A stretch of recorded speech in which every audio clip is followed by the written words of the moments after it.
Neil deGrasse Tyson is probably one of the most influential science communicators today.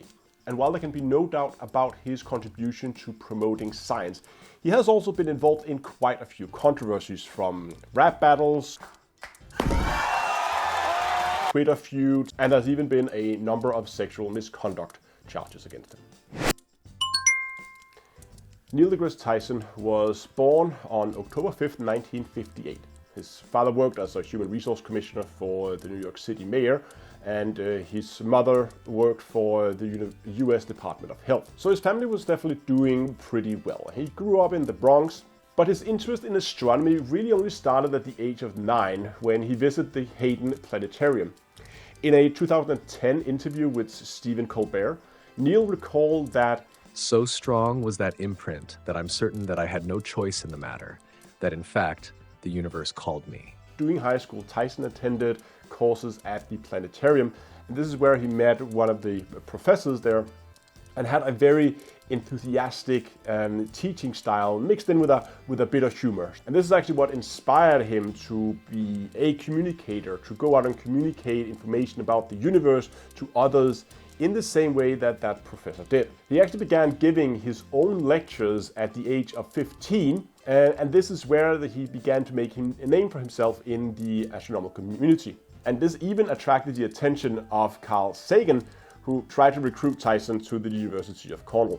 After high school, Tyson attended Harvard, where he got his bachelor degree. Then he moved to the University of Texas, where he got his master's degree. His professors were not too impressed with Tyson's work and encouraged him to actually seek an alternative career path. Tyson just jumped university, first to the University of Maryland, then Columbia University, where he finally got his PhD in 1991 at age 33. As part of his PhD thesis, he helped with the supernova server that was used to establish a Type 1a supernova as a standard candle, which is quite a remarkable discovery. And if you're more interested in that, I actually have a dedicated video on standard candles and the cosmic distance ladder that you should definitely go and watch. I'll post it in the description below.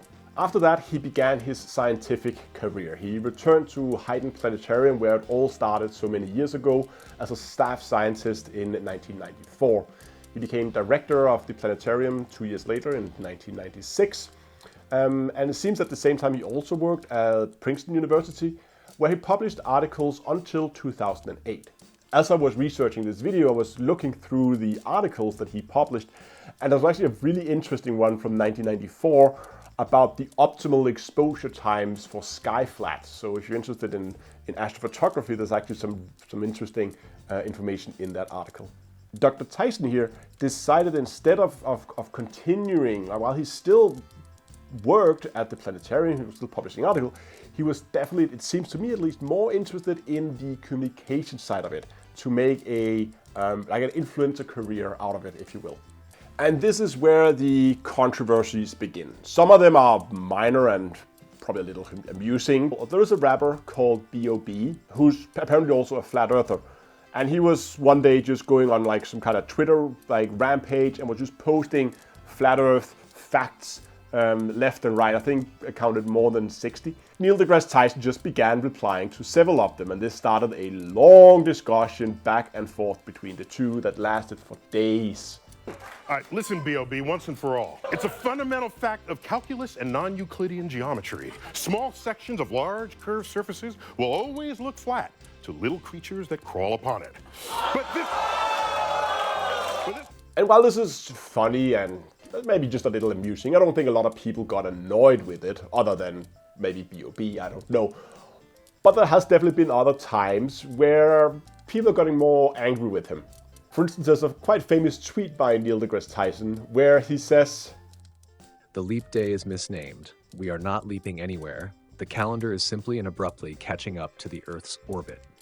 And Matt Brewing, an American lawyer, replies to this and says, "If only there was a word for a sudden and abrupt launch forward."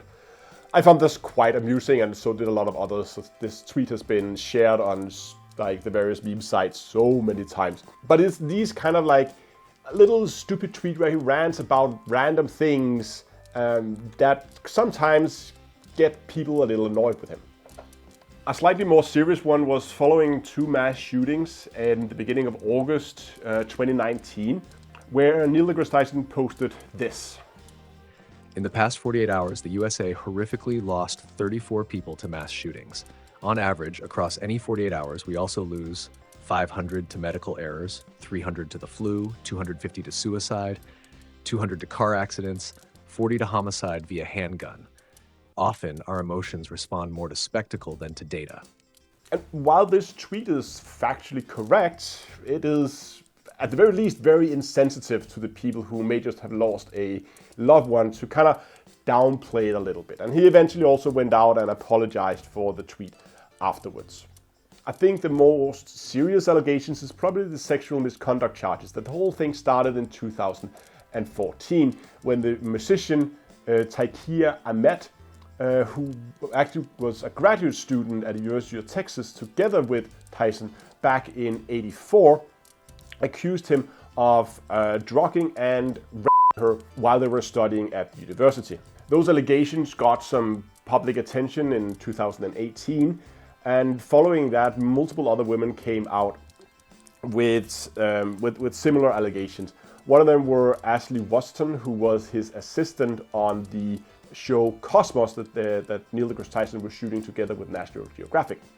So as they were shooting this show, she was traveling around with him. She was his personal assistant, so she would make sure that he was where he needed to be and that he knew what he wanted, what he should do, and all those kind of things. Make sure everything went according to plan during the shoot of this show. After they were done shooting the show, he invited her home to his house for wine and cheese. And this is where that Ashley says that he made some inappropriate moves towards her. Exactly what had happened is not really clear. Neil deGrasse Tyson says that this is just, anyone who knows him knows that when he gets to know people, when he begins to like people, he likes to invite them home for dinner, some casual, and that's all it was. There was nothing else in it. She says it was something else. She felt it was a bit like inappropriate the way he was acting towards her. There has been an investigation into the case, both by National Geographic and also by the Hayden Planetarium. Nothing came of it, and they say there weren't enough conclusive evidence that anything happened. And at the end of the day, there was only those two people in the room. So what exactly happened? Well, there will always be words against words, and one person might have interpreted things differently than another. It's impossible to say, really. But the conclusion was nothing really happened. No action were taken against Neil deGrasse Tyson following these allegations. You may know that this is the year of the Great Comet, which was a very large comet that passed close by Earth. All the Howard computers that would then take these pictures. They would do all the astrophysical calculations,